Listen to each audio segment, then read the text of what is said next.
아멘. 제가 20장까지만 적어놨나 보네요. 죄송합니다. 오늘은 하나님의 작정, 지금부터 아마 5월 달은 하나님의 작정에 대해서 계속해서 우리가 공부를 하게 될 것 같은데, 오늘은 첫 번째 시간입니다. 작정이 뭐죠? 작정? 너 공부 안 하기로 작정을 했구나. 제가 아이들에게 자주 하는 말이죠.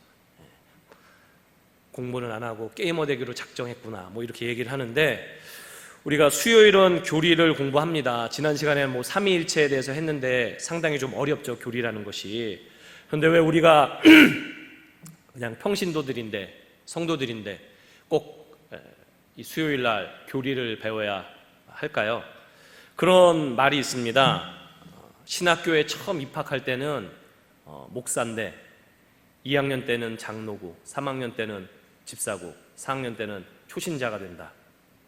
무슨 말일까요? 배웠는데 배움이 오히려 독이 된다는 거죠. 그래서 성도들이 그냥 성경 열심히 읽고 기도만 하면 되지, 자꾸 뭐 배우면은 안 좋다, 그냥 직접 음성 듣고 순종하면 그만이라는 분들도 많이 계십니다. 근데 성경에 이런 말씀이 있죠. 그리스도의 장성한 분량이 충만한 데까지 이르라. 또 에베소서 4장을 보면 온전함을 이루라.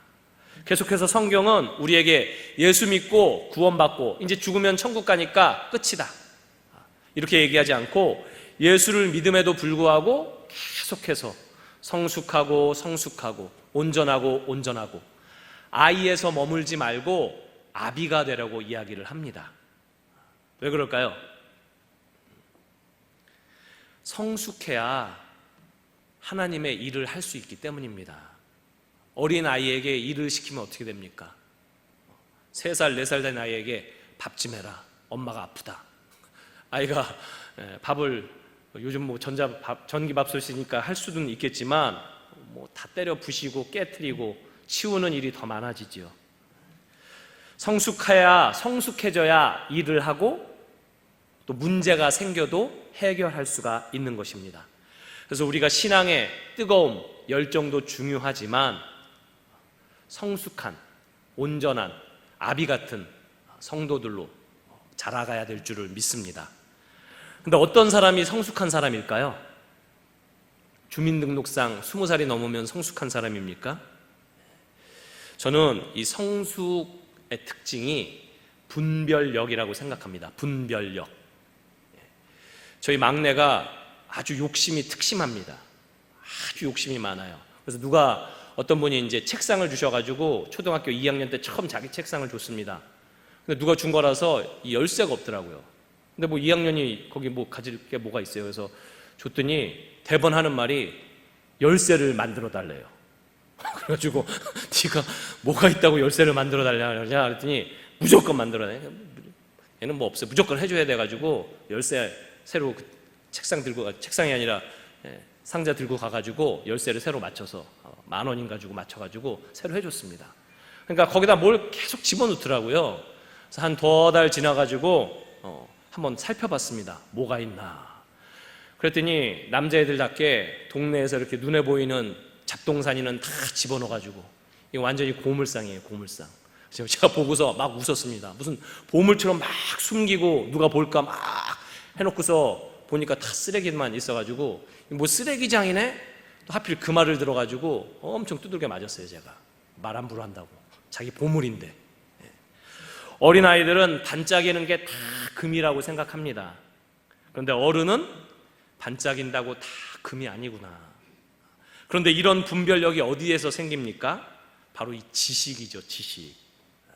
근데 우리에게 있어서 성숙한 신앙으로 갈 수 있는 분별력을 무엇이 주느냐? 바로 이 교리가 주는 것입니다. 바른 지식이 있어야 분별력이 생기는 것이고, 분별력이 있어야 성숙해지는 것이지, 아무 지식도 배움도 없는 사람이 어떻게 성숙해질 수가 있겠습니까? 아이고 목사님, 배운 사람들이 더 싸우던데요. 맞습니다. 배운 사람들이 싸우죠. 근데 애들은 안 싸우나요? 애들도 싸웁니다. 어른도 싸우고. 인간은 어린이도 싸우고 어른도 죄인이니까 밤낮 싸움박질을 합니다. 근데 아이도 싸우면서 크죠. 싸우면서 성숙하지 않습니까? 싸우는 게 싫다고 분별력을 포기하면 영원히 어린아이 같은 신앙이 되고 마는 것입니다. 우리가 싸우고 때로는 토론하면서 성장하는 것처럼 신앙도 마찬가지라는 것이죠. 우리가 지난 시간에 삼위일체라는 교리를 배웠습니다. 아니, 하나님은 한 분이시면 한 분이시고 세 분이시면 세 분이시지 어떻게 하나가 셋이고 셋이 하나냐. 복잡하고 이 어려운 교리를 왜 만들어서 삼위일체가 맞네 틀리네 2단이네 3단이네 싸우고 갈라지고 논쟁을 하느냐. 기독교가 로마의 공인이 되기 전까지 유대인들은 하나님은 한 분이시다 이렇게 믿고 가르쳐 왔죠. 근데 이방인들은 제우스도 있고 포세이돈도 있고 하데스도 있고 수많은 신들이 있다고 이야기를 했습니다. 그런데 우리 기독교인들은 하나님은 한 분이다 유대인처럼 이렇게 말하면서도 예수님을 하나님으로 고백하고 하나님으로 믿었죠. 그런데 처음에 박해를 받고 카타콤에 들어가서 이런 식으로 믿을 때는 아무 문제가 없었습니다. 우리끼리 믿으니까 나 혼자 믿으니까 내가 어떻게 믿든 누가 뭐라는 사람이 없어요. 카타콤에서는 상관이 없었지만 이제 기독교가 그 모든 수백 년간의 박해를 이기고 공인을 받고 로마의 공인을 받고 이제 밖으로 나오게 되었죠. 밖으로 나오자마자 도전에 직면합니다. 어떤 도전이냐? 이방인들은 야, 신이 여럿이지 어떻게 하나냐, 말이 되냐 이렇게 도전을 하고, 유대인들은 예수가 어떻게 신이냐, 하나님은 오직 한 분이신데, 이런 질문을 던지는 것이죠. 오늘 우리는 초대교인들처럼 카타콤에서 무인도에서 혼자 신앙생활하는 것이 아니라 수많은 주변에 다른 종교를 믿는 사람, 불신자들, 회의론자들과 같이 신앙생활을 합니다. 그들은 끊임없이 우리에게 질문하는 것이죠. 이런 질문을 하고 저런 질문을 하는데, 야, 덮어놓고 믿어. 이것이 통하겠습니까? 그래서 베드로 전서 3장 15절을 보면 베드로 사도는 뭐라고 권면을 합니까? 너희 마음에 그리스도를 주로 삼아 거룩하게 하고 너희 속에 있는 소망에 관한 이유를 묻는 자에게는 대답할 것을 항상 준비하되 온유와 두려움으로 하고 선한 양심을 가지라. 질문하는 사람들이 있는데 어떻게 하라고요? 항상 대답할 것을 준비하라. 이런 객관성이 없으면 우리는 신비주의, 한마디로 이 무당의 신앙과 다를 바 없는 것입니다. 나의 믿음을 합리적으로, 이성적으로, 교리적으로 나 자신에게 그리고 주변 사람들에게 설명할 수 없다면 그 신앙은 미성숙한 신앙, 그리고 결국 고난이나 위협에 무너질 수밖에 없는 그런 신앙이 되는 것이죠. 기독교가 2000년 동안 수많은 박해와 도전 속에서도 무너지지 않고 오늘날 세계 최대의 영향력 있는 종교가 된 이유가 무엇입니까? 나만 좋으면 그만이다, 나만 뜨거우면 다다, 이런 주관성에 머물지 않고 끊임없이 주변 사람들과 주변 종교와 대화하고 논쟁하면서 더 성숙해졌기 때문입니다. 그리고 이런 과정 속에서, 이런 성숙하는 과정 속에서 탄생한 것이 교리고 또 신조들입니다. 우리가 매번 사도신경을 고백하지 않습니까? 이게 어느 날 하늘에서 뚝 떨어진 것이 아니라 우리에게 계속해서 기독교에 대해서 질문하고 도전하는 사람들에게 우리는 이런 것을 믿는다, 우리가 믿는 하나님은 이런 분이시고, 우리가 믿는 예수님은 이런 분이시고, 우리가 믿는 성령님은 이런 분이시다, 이렇게 대답한 것입니다. 부디 짧은 시간이지만 교리를 통해서, 이 교리 공부를 통해서 주관적인 경험이나 감정을 앞세우고 거기에 머무는 신앙이 아니라 객관적인 진리와 말씀에 뿌리를 두는 성숙한 신앙으로 아비로 자라는 저와 여러분 될 수 있기를 바라겠습니다. 오늘은 하나님의 작정, 하나님의 결정이죠, 에 대해서 배우는데, 인간의 작정은 결과가 전혀 다릅니다. 저는 매번 이런 작정을 합니다. 이번 달에는 살을 빼야지, 이렇게 작정을 하지만 몇십 년이 지나도 못 빼고 있어요. 작심삼일이죠, 인간은. 그런데 하나님은 작정한 그대로 이루십니다. 그래서 인간은 작정 따로 결정 따로지만 하나님의 작정은 곧 결과가 되는 것이죠. 이런 차이가 있는데, 하나님이 자신의 뜻을 계획하고 이루시는 것을 작정이라고 하는데 왜 우주 만물을 창조하시고 인간을 만드셨을까요? 우리가 교리 일문과 연결이 됩니다. 인간의 목적이 무엇이뇨? 하나님을 영화롭게 하고 영원토록 그를 즐거워하는 것이다, 이렇게 얘기했는데 그렇습니다. 하나님이 우주 만물을 지으시고 인간을 만드신 이유는 무엇입니까? 이 우주 만물과 사람이 바로 하나님의 영광을 드러나게 하는 것, 이것이 하나님의 궁극적인 목표, 궁극적인 계획, 궁극적인 작정입니다. 여러 가지 세부적인 내용들이 있지만 결국 결론은 무엇입니까? 하나님이 왜 우주 만물을 창조하시고 인간을 지으셨습니까? 그 삶을 통해 하나님의 영화롭게 드러내라고 만드신 것이죠. 이것이 하나님의 작정입니다. 근데 하나님의 작정의 특징은 불변이죠. 이렇게 한번 정했다가 말고 또 바꾸고 이러지 않고 또 완전 무결합니다. 그리고 작정하신 것을 반드시 실행하십니다. 인간은 이에 비해 어떻습니까? 우리 인간의 작정은 가변적이죠. 이렇게 했다가 상황이 달라졌네, 다시 이렇게 계획을 바꿉니다. 그리고 허점투성이고 작심삼일입니다. 아이들 보십시오. 꿈이 수시로 바뀌죠. 작정이 바뀌니까 결과도 바뀝니다. 갑자기 야구 보다가 나 야구 선수 될래, 야구 방망이 사달라 그래가지고 야구한다 그러다가 또 축구 하는 거 보고서 축구공 사달라 그러고, 바이올린 키는 거 보면서 음악가 된다 그랬다가 프로게이머 된다고, 컴퓨터 한다고 계속 바뀌지 않습니까? 근데 반대로 하나님의 작정은 변하지 않고 완벽하게 이루어지는 것입니다. 근데 여기서 의문이 듭니다. 아니, 완벽하신 하나님이 계획하시고 완벽하신 하나님이 실행하신다면 완벽하게 이 세상이 돌아가야 되는데 이 세상이 그렇지 않은 것이죠. 하나님의 작정이 완벽하다는 데 대해서 우리는 의문이 듭니다. 두 가지 의문이 드는데 더 여러 가지가 있을 수 있겠지만 대표적인 것 오늘 두 가지를 살펴봅니다. 첫 번째는 악의 문제입니다. 악. 아니, 하나님이 완벽하신 하나님이 작정하시고 계획하시고 실행하시는데 왜 악인이 번성하고 악이 승리하는 것 같고 악인이 잘 되느냐? 요즘 5월 달에 우리가 새벽에 시편을 묵상하고 있죠. 시편 150편이 대부분이 다 탄원시입니다. 왜 시인들이 탄원을 합니까? 하나님, 왜 악인이 잘 되고 왜 악인이 승리하고 왜 악인이 번성합니까? 구원해 주옵소서, 살려 주옵소서. 다 대부분 이런 시편의 내용들입니다. 두 번째는 하나님이 다 작정하시고 결정하시고 실행하시면 사람은 뭐냐? 사람은 인형이냐? 로봇이냐? 꼭두각시냐? 여러분, 매트릭스라는 영화 혹시 보셨습니까? 그 영화를 보면 사람들이 이제 행복하게 생활을 합니다. 다 우리처럼 살아가요. 근데 나중에 알고 보니까 사람들이 실제로 살아가는 것이 아니라 실제 사람은 다 기계에 의해서 정복당해가지고 잠자고 있고 기계가 주는 가짜 프로그램, 가짜 인생을 살고 있는 것이죠. 자기 의지는 없고 기계가 프로그램한 대로 살아가는데 그게 기계의 뜻인지 모르고 자기가 결정하고 살아가는 것처럼 이렇게 살아가는 것, 그 굉장히 충격적인 결말이죠. 근데 우리 인간이 그렇단 말이냐? 하나님이 다 작정하시고 의도하셨으면은 내 힘으로 할 수 없는 게 없는데 뭐하러 그러면 살아가냐? 다 하나님이 어차피 뜻대로 하실 것인데.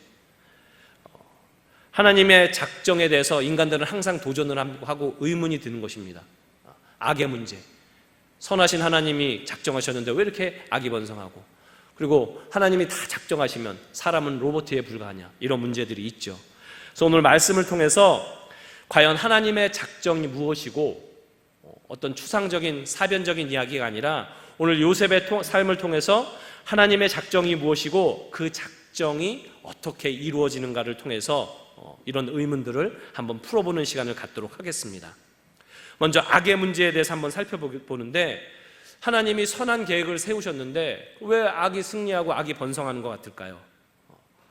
오늘 요셉을 보시면 먼저 하나님의 작정이 나옵니다. 작정하심이 나오는데 37장 6절에서 9절 말씀이죠. 6절에서 7절 말씀 먼저 보겠습니다. 같이 읽어볼까요? 요셉이 그들에게 이르되 청하건대 내가 꾼 꿈을 들으시오. 우리가 밭에서 곡식단을 묶더니 내 단은 일어서고 당신들의 단은 내 단을 둘러서서 절하더이다. 이어서 9절입니다. 요셉이 다시 꿈을 꾸고 그의 형들에게 말하여 이르되 내가 또 꿈을 꾼즉 해와 달과 11별이 내게 절하더이다 하니라. 하나님의 작정, 오늘 창세기 나오는 하나님의 작정은 무엇입니까? 요셉을 그 12형제 중에 지도자로 삼겠다. 그런데 더 궁극적인 작정은 무엇이냐? 그럼 왜 도대체 요셉을 지도자로 삼아서 무엇을 하겠다는 말입니까? 이 요셉을 통해서 유대민족을 구원시키겠다는 것이죠. 얼마 뒤에, 몇십 년 뒤에 흉년이 들어서 다 굶어 죽게 될 운명인데 요셉을 지도자로 삼아서 그를 통해서 너희들을 구원시켜 주겠다. 이것이 하나님의 계획이었습니다. 그런데 실제 그의 인생은 어떻게 전개가 됩니까? 요셉을 지도자로 삼겠다는 것이 하나님의 계획이면 우리 생각에는 그러면은 이집트로 유학 가가지고, 당시 최첨단 문명이 이집트니까 이집트로 유학 가서 공무원 시험 열심히 공부해서 합격해서 차근차근 승진해 나가서 총리가 돼야 이게 하나님의 계획이겠죠. 그런데 실제로 그의 삶은 어떻게 펼쳐집니까?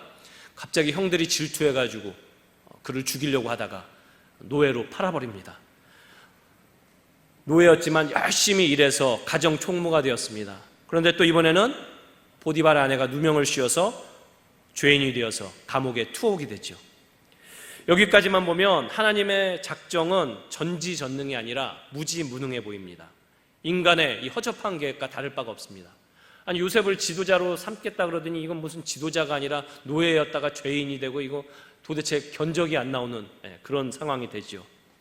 그런데 믿음이라는 것이 바로 이런 상황에 드러나고, 이런 고난을 통해서 하나님이 작정하신 사람들은 성숙해 나가는 것 같습니다.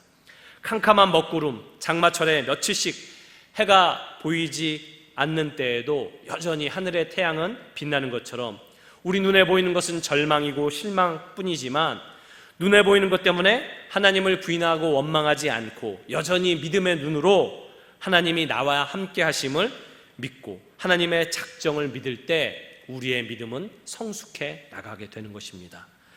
요셉을 보십시오. 39장 7절 9절을 보시면 요셉의 인생이 이제 계속 나락에 떨어집니다. 족장에 부유한 막내 아들이었다가 노예로 팔려오죠. 그런데 주인의 눈에 띄어서 승진을 거듭하고 총 책임자가 됩니다. 그런데 그 어떤 일이 벌어집니까? 7절에서 9절 보겠습니다. 그 후에 그의 주인의 아내가 요셉에게 눈짓하다가 동침하기를 청하니 요셉이 거절하며 자기 주인의 아내에게 이르되 내 주인이 집안의 모든 소유를 간섭하지 아니하고 다 내 손에 위탁하였으니 이 집에는 나보다 큰 이가 없으며 주인이 아무것도 내게 금하지 아니하였어도 금한 것은 당신뿐이니 당신은 그의 아내임이라. 그런즉 내가 어찌 이 큰 악을 행하여 하나님께 죄를 지으리까. 보통 이런 상황이 되면, 하나님을 열심히 믿었는데 계속 망하고 실패하면 사람들이 자포자기하죠. 하나님이 어딨냐, 하나님 열심히 믿어봐야 좋은 게 뭐가 있냐, 그냥 즐기다 말자, 나도 똑같이 죄 짓고 어차피 망한 인생 하나님이 도와주지도 않는데 죄나 짓고 살자, 쾌락이라도 누리자, 뭐 이렇게 살아가죠. 그런데 이런 고난 속에서, 고난에도 불구하고, 이해할 수 없는 고난에도 불구하고 요셉은 하나님을 사랑하고 하나님의 말씀에 순종합니다. 야, 아무도 보는 이가 없는데 우리가 죄 짓는다고 누가 뭐라 그러냐? 그 유혹에 그런즉 어찌 이 큰 악을 행하여 하나님께 죄를 지으리까. 여전히 하나님을 사랑하고 하나님의 말씀에 순종하는 영적 거인으로 성숙해 나가는 것이죠. 결국 그의 인생은 어떻게 됩니까? 반전에 반전을 거듭해서 총리가 되죠. 공무원 시험 합격해서 차례차례 승진한 것이 아니라 전혀 상관없는 고난의 삶을 살았지만 결론적으로 총리가 된 것입니다. 여러분, 세월호 사건 기억하시죠? 너무나 비극적이고 수많은 사람들이 하나님에 대해서 질문을 던졌습니다. 특별히 그 300여 명의 학생 중에 70여 명 이상이 크리스찬 가정의 학생들이었는데, 참 안타깝게도 그 많은 가정들이 지금은 대부분 교회 안 다니고 신앙을 버리고. 왜 그렇습니까? 도대체 이해가 안 되는 거죠. 하나님이 나를 사랑하고 하나님을 사랑한 우리 자녀를 사랑한다면 인도해 주시고 보호해 주셔야지. 구약성경을 보면 시도 때도 없이 천사가 나타나서 보호해 주는데 그 수많은 생명들이 생떼같이 죽어가는데 하나님은 뭐 하시나? 원망과 실망 속에서 믿음을 잃어가는 것이죠. 그런데 시간이 지나면서 어떤 일이 벌어졌습니까? 이 사건이 그냥 비극으로 끝나지 않고 대통령이 탄핵되고 구속받고 또 수많은 사람들의 죄가 드러나고 반전이 일어나서 새로운 혁명이 일어나지 않습니까? 사람들은 불행이나 사고가 나면 일단 하나님께 먼저 원망을 합니다. 하나님 뭐 하십니까? 그런데 오늘 우리가 요셉 사건을 봐도 하나님이 요셉을 괴롭히고 하나님이 요셉을 고난을 준 것이 아닙니다. 형들의 시기와 질투, 보디발의 죄악으로 인한 인간의 죄가 고난을 준 것이지, 어려움을 준 것이지 하나님의 선하심이 요셉을 망하게 한 것이 아니라는 것이지요. 뉴스를 보면 매일 터져 나오는 수많은 안전사고, 얼마 전에도 이천에서 그 가난하고 열심히 일하는 사람들이 왜 폭발이 일어나서 수십 명이 이렇게 죽습니까? 하루에도 얼마나 많은 비극적인 사건들이 일어나고 있습니까? 근데 하나님의 작정이 잘못된 것입니까? 하나님이 처음부터 이렇게 배를 침몰시키고 불이 나도록 작정한 것입니까? 요셉의 예처럼 결국 인간의 죄악, 인간의 탐욕이 만들어낸 비극이라는 것이죠. 그런데 왜 하나님께 비난의 화살을 돌립니까? 오히려 이런 비극과 절망 속에서도 요셉처럼 그렇다고 내가 하나님께 죄를 짓겠습니까? 그렇다고 내가 하나님을 부인하겠습니까? 그렇다고 내가 하나님께 불순종하겠습니까? 하는 믿음을 가지고 살아가는 사람들을 통해서 역사는 상상할 수 없는 발전과 정의를 이루는 것입니다. 인류의 역사를 또는 우리 개인의 역사를 보면 당시에는 잘 모릅니다. 왜 나에게 이런 일이? 왜 세상에 이런 일이? 하나님이 계시다면 어떻게 이런 일이? 어떻게 이런 사건이 일어날 수 있는가? 그런데 끝까지 믿음을 지키고 시간이 흐르면 결국 드러나는 것입니다. 이런 불행이, 고난이, 어려움이 요셉의 믿음과 삶의 성숙의 자양분이 될 수 있었던 것은 끝까지 하나님을 믿는 믿음이 있었기 때문입니다. 이런 믿음을 구하는 저와 여러분 될 수 있기를 바라겠습니다. 본문 15절을 보시면 형들이 이집트의 총리가 된 요셉이 무서워서 이제 종이 되기를 자처하죠. 그런데 요셉은 성숙한 신앙으로 변화되어서 하나님의 작정을 이해합니다. 우리가 힘이 없을 때는 복수하지 못하죠. 나중에 두고 보자, 이를 갑니다. 그리고 힘이 생기면 그때 복수를 하죠. 요셉도 마찬가지였을 것입니다.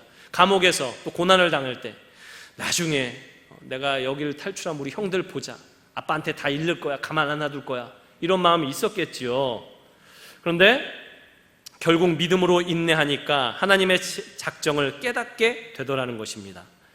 20절에 뭐라고 되어 있습니까? 당신들은 나를 해하려 하였으나 하나님은 그것을 선으로 바꾸사 오늘같이 많은 백성의 생명을 구원하게 하시려 하셨나니 당신들은 두려워하지 마소서. 내가 당신들과 당신들의 자녀를 기르리이다 하고. 우리에게도 이런 믿음의 인내, 하나님의 작정, 하나님의 계획을 볼 수 있는 믿음의 시야가 띄어질 수 있기를 바라겠습니다. 세상 돌아가는 거 보니까, 내 환경과 상황을 보니까 하나님은 못 믿겠다가 아니라 이런 환경에서도 여전히 하나님은 나를 사랑하신다, 이렇게 믿음이 성숙되어져 나가는 저와 여러분의 삶이 될 수 있기를 바라겠습니다. 두 번째로, 하나님이 작정하셨으면 우리는 꼭두각시냐? 내가 만들어달라고 하지도 않았는데 왜 나를 만들어서 하나님의 로봇을 만드냐 하는 질문들이 있을 수 있습니다. 어차피 하나님이 요셉이 12형제의 지도자가 되기로 하고 이를 이집트의 총리로 되게 하셨으면은 가만히 있어도 다 될 거지. 끼어든다고 어차피 방해해도 총리가 되고 가만히 있어도 총리가 되지 않냐. 우리가 전도 배울 때 이런 얘기를 많이 하죠. 하나님이 다 예정하셔서 구원받을 사람이 있고 못 받을 사람을 다 예정해 놓으셨다 그러는데, 그러면은 구원 못 받는 사람은 하나님이 구원 못 받기로 작정한 사람은 우리가 아무리 전도해봐야 구원 못 받을 것이고, 또 하나님이 구원받기로 작정한 사람은 전도지 한 장만 줘도 구원받을 건데 뭐하러 힘들게 전도합니까? 이렇게 질문하는 분들이 있죠. 하나님의 작정을 오해하면 이렇게 인생이 허무주의, 어차피 다 하나님이 계획하신 거 내가 뭐하러 열심히 하냐, 또 비관주의, 어차피 다 하나님의 뜻대로 될 거니까 나는 그냥 가만히 있어야 되겠다, 감나무에서 감이나 떨어지기를 기대해야 되겠다, 이렇게 살아갈 수 있는 것이죠. 근데 중요한 것은 무엇입니까? 하나님이 작정을 하시는데 그 하나님의 계획을 우리 인간은 전혀 알 수 없다는 것입니다. 오늘 말씀에도 하나님이 요셉을 11별이 절한다, 하나님의 작정이 도대체 뭐냐는 거예요. 11별이 절한다는 게, 11곡식단이 절한다는 게 뭐냐, 하나님의 작정이 있는데 그 세세한 계획을 인간은 결코 알 수 없다는 것입니다. 하나님의 우리에게 자유의지를 주신 것은 시키는 대로, 무조건 시키는 대로 하라는 꼭두각시를 만든 것이 아니라 우리가 이 하나님의 계획에 동참할 수도 있고 반역할 수도 있는 선택권을 주셨다는 것입니다. 요셉의 형들은 요셉의 편이 되어서 요셉이 총리 되는데 자원자가 될 수도 있었습니다. 반대로 오늘 말씀처럼 그를 노예로 삼고 사사건건 질투해서 방해하는, 하나님의 계획에 방해하는 세력이 될 수도 있었죠. 그들은 후자를 선택했습니다. 여러분, 사무엘 상하를 보면 사울과 다윗이 나오죠. 하나님이 사울을 처음에 세웠다가 마음에 안 들어서 패하고 다윗을 세웠습니다. 그러나 그 뜻을 이해하고 다윗 편에서 싸우면서 다윗을 왕이 될 수 있도록 그 하나님의 작정에 동참한 사람이 있는가 하면 하나님의 작정에 반해서 끝까지 다윗을 반대하고 사울의 편에 섰던 사람도 있는 것이죠. 우리에게 자유의지가 있다는 것은 요셉 편이 될 것이냐 반대편이 될 것이냐, 사울 편이 될 것이냐 다윗 편이 될 것이냐, 하나님 편이 될 것이냐 마귀 편이 될 것이냐, 이것을 선택할 수 있는 의지를 주셨다는 것입니다. 그런데 중요한 것은 전능하신 하나님은 하나님을 반대하는 세력까지 사용하셔서 그분의 작정을 이루신다는 것이죠. 요셉의 형들이 요셉을 질투하고 죽이려고 했습니다. 노예로 팔아버렸습니다. 보디발의 아내가 요셉을 유혹하다가 죄인으로 누명을 씌워서 옥에 가둬버렸습니다. 사울이 사사건건 다윗을 죽이려고 했습니다. 수천 명의 자객을 부려서 추격을 했습니다. 가룟 유다가 하나님의 아들을 팔아버렸습니다. 이들이 다 하나님의 반대 세력에 서고, 그래서 악이 번성하는 것 같고 악한 세력이 승리하는 것 같았지만, 그럼에도 불구하고 하나님의 작정대로 요셉이 이집트의 총리가 되어 이스라엘을 구원하였고, 사울은 패하고 다윗이 왕이 되어 위대한 하나님의 신정 왕국을 세웠고, 예수 그리스도가 십자가에 달려 죽음으로 끝난 것이 아니라 부활하셔서 영원한 왕으로 우리의 구원자로 살아나신 것 아니겠습니까? 그래서 로마서 8장 28절 말씀이 하나님의 작정의 결론입니다. 우리가 알거니와 하나님을 사랑하는 자 곧 그의 뜻대로 부르심을 입은 자들에게는 모든 것이 합력하여 선을 이루느니라.